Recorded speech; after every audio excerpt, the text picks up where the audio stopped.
picture the back office of a growing mid-sized business right at the end of the month. I mean, if you've ever been anywhere near one, you know it is usually a scene of just barely controlled chaos. Oh, absolutely. It's usually a mess. Right. You have like physical inventory being tracked in one isolated system, or honestly worse, just on clipboards out on the warehouse floor. Yeah, which is terrifying. It is. And then you have payroll being run through some completely different regional portal. And at the center of it all, there is usually this very stressed out finance team. Just frantically trying to export CSV files. Exactly. Exporting files, matching them up, and trying to reconcile all these disconnected islands of data into one massive, incredibly fragile spreadsheet. I mean, one wrong copy-paste, and the whole monthly report just falls apart. It's a fundamentally precarious way to operate. And the core issue driving all that stress is really latency. Latency, like computer lag. Well, sort of, but more like a business lag. There's this constant, dangerous gap in time between a physical action happening in the real world, like a product moving off a shelf or a new tax law passing, and that event finally reflecting in the company's financial ledgers. Ah, I see. So it takes days or weeks to show up on the books. Right. So by the time the leadership team actually gets the report, they're making decisions based on ghosts. They're looking at the business as it existed 3 weeks ago, not as it exists today. Okay, let's unpack this, because that is exactly why today's deep dive is so relevant. We're looking through this comprehensive technical manual for the APS accounting and stock control software. Which is a fascinating read, honestly. It really is. But for everyone listening, our goal here isn't just to review a piece of software, right? We're using this manual as a lens. Yeah, a lens to examine this massive paradigm shift happening in business technology right now. Exactly. Yeah. We're unpacking how the deep integration of artificial intelligence and just, really deep automation is stepping in to solve that exact problem of latency you just mentioned. And if we connect this to the bigger picture, the broader theme we pull from these sources is really the democratization of enterprise-level architecture. Which sounds like a mouthful. What does that actually mean for the listener? Well, for decades, the kind of predictive modeling, the real-time inventory synchronization, these automated compliance engines we're about to discuss, they were exclusive domains. Right, walled off. Exactly. Reserved only for these massive global corporations with, multi-million-dollar tech budgets and entire floors dedicated to IT professionals. Yeah, the big guys. Right. But the transition we're seeing, and what this manual meticulously outlines, is how those exact capabilities are now becoming accessible to the everyday small and medium enterprise. Okay, so let's start with the foundation. Because reading through this, I realized you can have the flashiest AI interface in the world, but if the underlying database is loose, you're just going to generate terrible financial mistakes at a much faster speed. That is painfully true. Yeah. And I mean, we all know the basic 15th century rule of double entry bookkeeping, right? That assets must equal liabilities plus equity. Right. We definitely don't need a math lesson there. No math lesson today. But what stood out to me in the manual is how ruthlessly the system enforces that core equation at a structural level. You literally cannot save an unbalanced entry. But the twist is how it balances that rigidity. It enforces the math while simultaneously allowing for just a bizarre amount of flexibility in how you build the company around it. Yes. It's like having this strict old-school math teacher who is also somehow perfectly fluent in multiple languages and dialects, just adapting to whatever environment you place them in. The tension between strict rules and structural flexibility, that's the key to scaling a business. How so? Well, consider the mechanism of how software usually handles growth. Often, a mid-sized enterprise will start with a basic, off-the-shelf accounting package, right? Sure, something simple just to get off the ground. But as they scale, maybe they acquire a subsidiary or they open an international branch or just start dealing in multiple currencies, they literally outgrow the structural limits of their software. The database just can't handle the complexity anymore. Exactly. And then they're forced into this massive, painful, and very expensive migration to a huge enterprise resource planning system. Yeah. An ERP. Nobody wants to go through an ERP migration. Nobody. So what this APS architecture does is build the strict mathematical engine of an ERP into a framework that can stretch. Stretching is a good way to put it. Yeah, it supports managing multiple companies, disparate branches, varying currencies, all under one single license, feeding into a unified general ledger. And the flexibility with fiscal years is what really caught my attention. The manual talks about customizing fiscal periods like setting up a 13-month year. which is incredibly common in retail. Right, because retail often tracks performance in 4-week blocks rather than standard calendar months, just to keep the weekends consistent for comparison. Exactly. But the feature that really made me pause, actually stop reading, was overlapping fiscal periods. Ah, yes. The overlapping periods feature directly addresses one of the most painful bottlenecks in traditional accounting, The year-end close. the dreaded year-end close. In older, more rigid systems, when you reach the end of your financial year, you essentially have to freeze the ledger. Because if you don't close the year, any new daily transactions might accidentally post backwards, right? Right. And corrupting your annual reports is a disaster. But closing a year requires audits, adjustments, and reconciliation that take weeks. It's like trying to hold your breath while running a marathon. You just have to stop the whole business just to do the math. It's awful. Mm-hmm.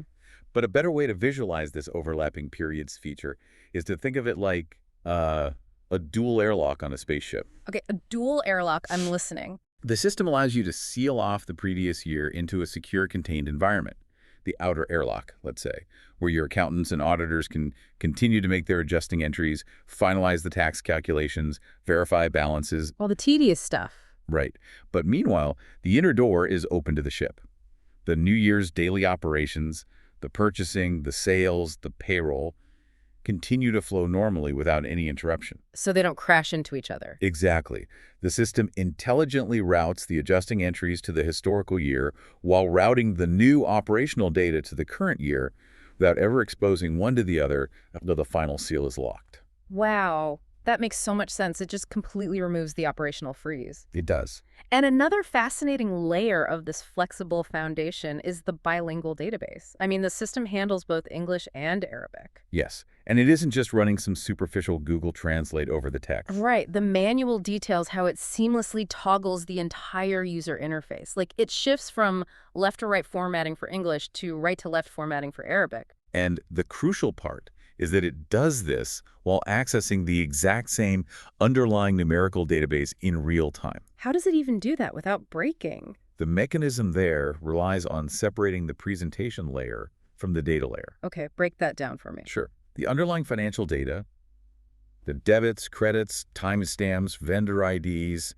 those are stored in a universal language-agnostic format. It's just math and codes. Got it. But when a user logs in, whether they're from an office in London or a warehouse in Riyadh, their individual profile dictates the presentation layer. Ah, so the AI knows who's looking at it. Exactly.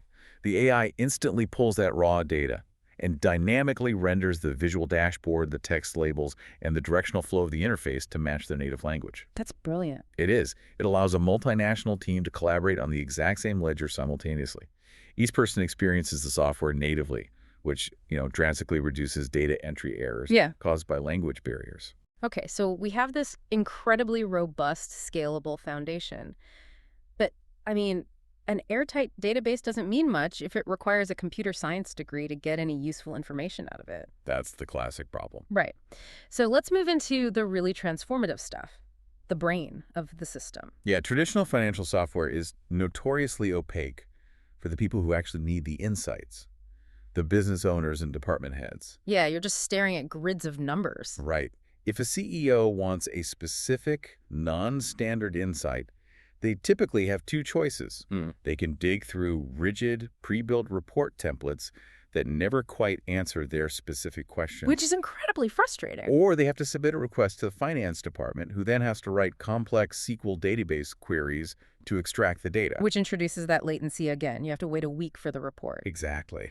But the sources detail the use of natural language processing, or NLP, to completely bypass that bottleneck.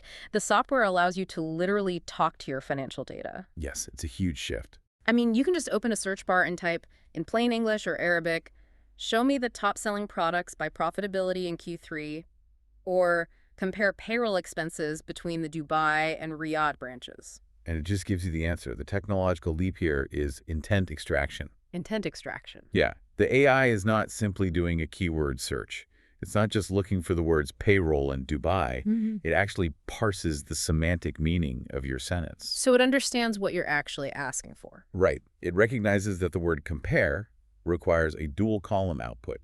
It identifies payroll as a specific set of ledger accounts and Dubai and Riyadh as distinct branch tags within the database structure. That's wild. Then it dynamically writes the SQL query in the background, fetches the precise data points, and renders them into a formatted, visually appealing report in milliseconds. Here's where it gets really interesting, though. Yeah. The manual goes further than just asking questions. The NLP actually assists in building the financial architecture itself, like the chart of accounts. Yes, the chart of accounts builder is remarkable. Now, I have to ask a naive question here, because setting up a chart of accounts, the master list categorizing all a company's money, is incredibly tedious. Well, it's a nightmare. Yeah. It requires assigning specific sequential numerical codes, assets in the 1000s, liabilities in the 2000s, specific parent-child hierarchies. Exactly. So if I just type a casual sentence into the system like add client Yasser, how does the system know where to put him without completely scrambling my balance sheet? That is exactly where the AI proves its understanding of foundational accounting principles. When you type add client Yasser, the NLP engine deconstructs the request. Okay, how? It identifies Yasser as the proper noun and client as the defining entity. The system's internal logic knows that in business finance, a client is a customer, Okay, tracking so far. and a customer owes you money for services, which means they belong under accounts receivable. Accounts receivable is an asset. Oh, wow. It does all that in the background. Instantly. Because the system maps this entire conceptual chain, it automatically navigates to your asset accounts, finds the specific parent folder for accounts receivable, and assigns Yasser the next available sequential numerical code, say 1142. And it just saves it. Well, it builds the parent-child hierarchy perfectly, and then presents a preview of the ledger mapping for you to approve before it commits the change. That is amazing. It translates human intent into strict mathematical compliance. And it turns the system from a passive filing cabinet into, like, an active financial advisor. You don't need to be a CPA to ask a simple business question. No, you don't. And we see this same extraction of intent applied to something as mundane as receipt scanning. Right, the OCR stuff. We've all used apps where you snap a photo of a lunch receipt, and it just saves a flat image to a folder somewhere. Yeah, which isn't very helpful for accounting. Yeah. But the manual outlines an optical character recognition, or OCR, system that doesn't just store an image. It reads it. It reads the pixels, it extracts the name of the vendor, identifies the tax ID, pulls the total amount, calculates the VAT, and automatically creates the encrypted double-entry ledger transaction. So again, removing that translation barrier between human logic and machine logic. Exactly. Okay, so the brain is incredibly smart at processing digital financial data. We've solved the data entry problem with AI. But a mid-size enterprise is not just numbers on a screen. Not at all. It's physical goods. It's moving through physical space in real time. If your physical inventory is still being counted on clipboards, your beautifully automated real-time ledger is essentially lying to you. That gap between physical movement and financial reflection is the silent killer of profitability. Yeah. Let's talk about that latency gap. How does this digital brain connect to the physical warehouse? Well, that gap is what causes businesses to overorder stock they do not need, or face sudden stockouts of crucial items. The goal of the APS system is to collapse that time gap entirely, syncing the physical and financial worlds in real time. So when a sale is processed, The system doesn't just record a revenue increase. In the exact same millisecond, it updates the physical inventory count, recalculates the weighted average cost of goods sold, and updates the asset accounts. and the mechanism for this on the warehouse floor relies on mobile connectivity, right? The manual mentions workers using smartphones or rugged mobile devices equipped with barcode scanners. Yes.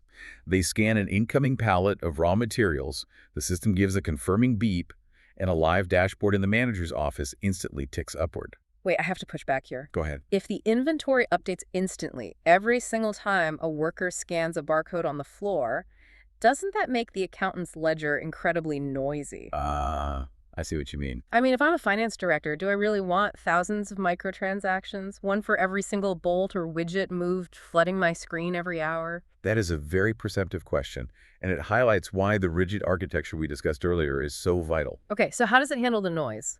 The software does not just dump raw, unstructured scanner data onto the accountant's desk.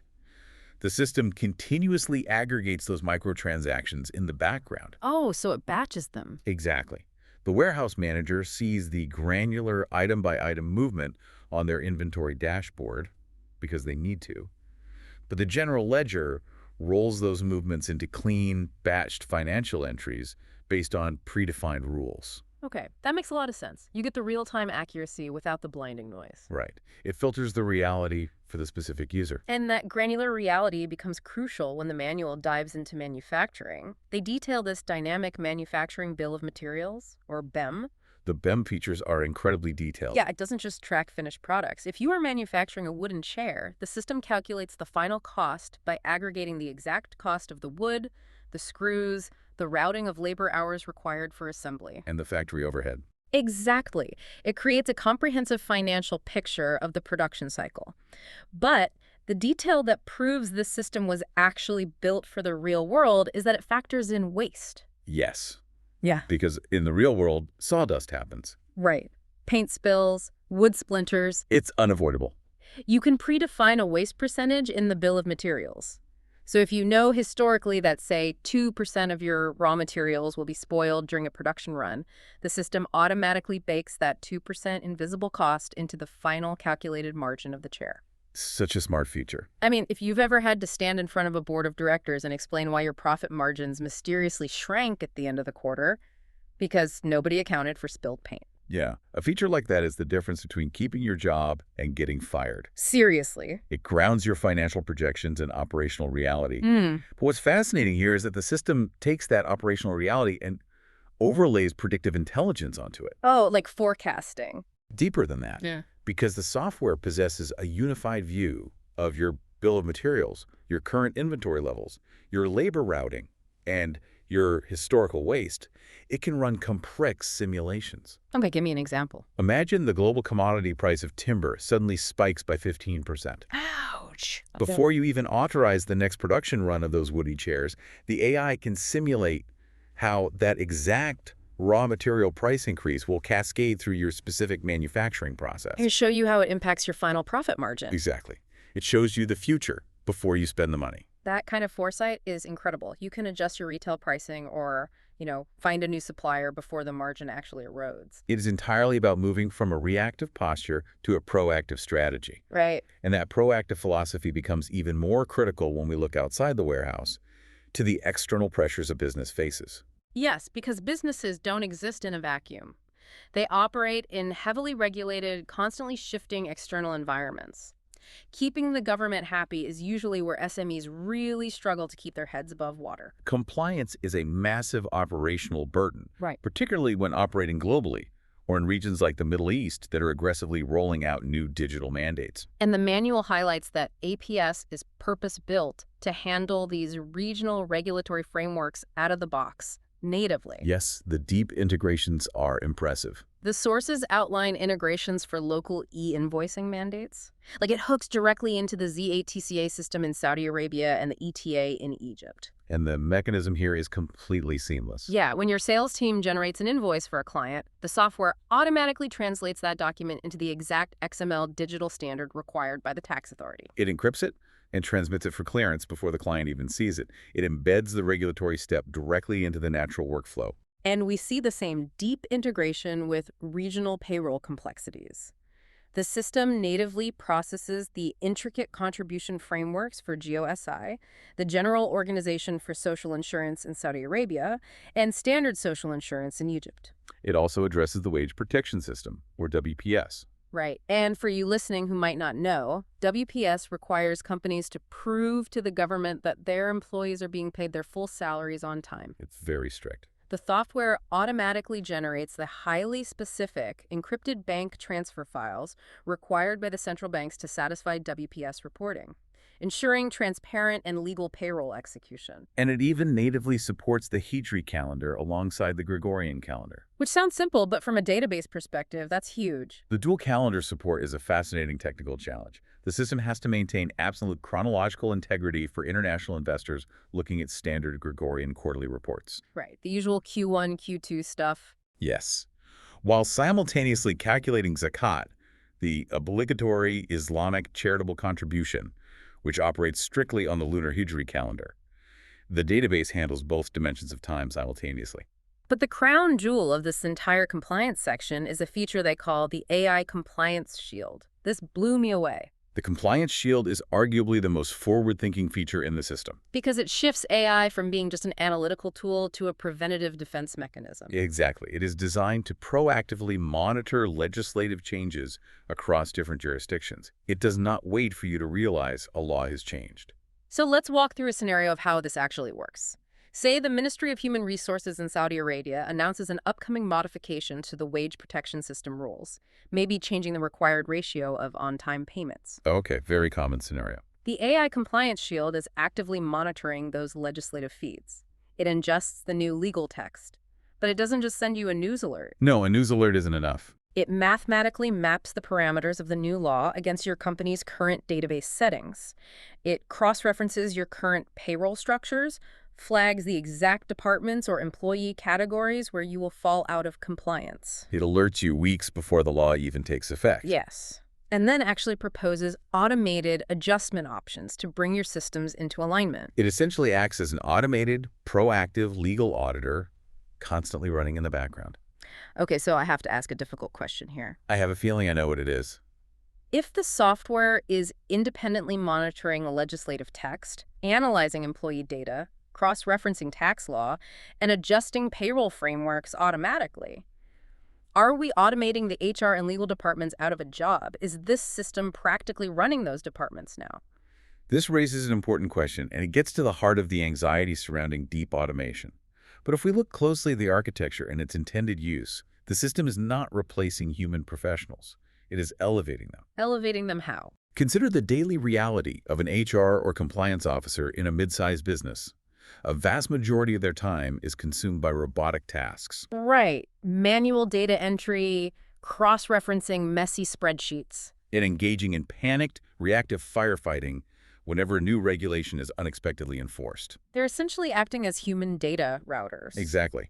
By delegating the raw data processing and the relentless regulatory monitoring to the AI engine, the system frees up those professionals to exercise judgment, something the AI cannot do. Oh, that makes a lot of sense. It shifts their role from reactive data clerks to strategic advisors.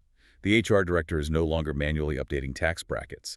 They are focusing on complex employee retention strategies, cultural development, nuanced human-centric management. And the legal team is free to focus on contract negotiation and strategic growth, rather than just auditing payroll files. The robot takes over the robotic work, leaving the human work to the humans.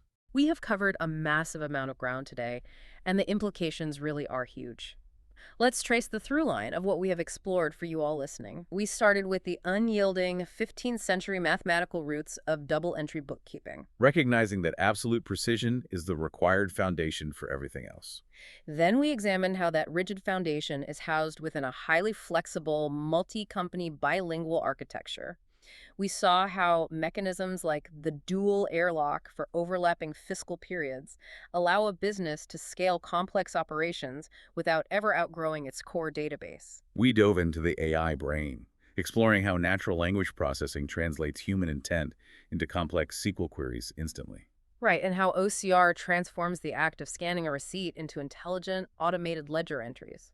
We discussed the imperative of collapsing the latency gap between the physical warehouse and the digital record. Which was huge, exploring how mobile scanning, combined with dynamic bills of material that calculate the invisible costs of operational waste, provide this real-time predictive view of a company's profit margins. And finally, we unpacked the AI compliance shield, examining how proactive integration with regional mandates like ZATCA and WPS allows an SME to navigate complex legal environments with the sophistication of a massive global corporation. So why should you care about all this?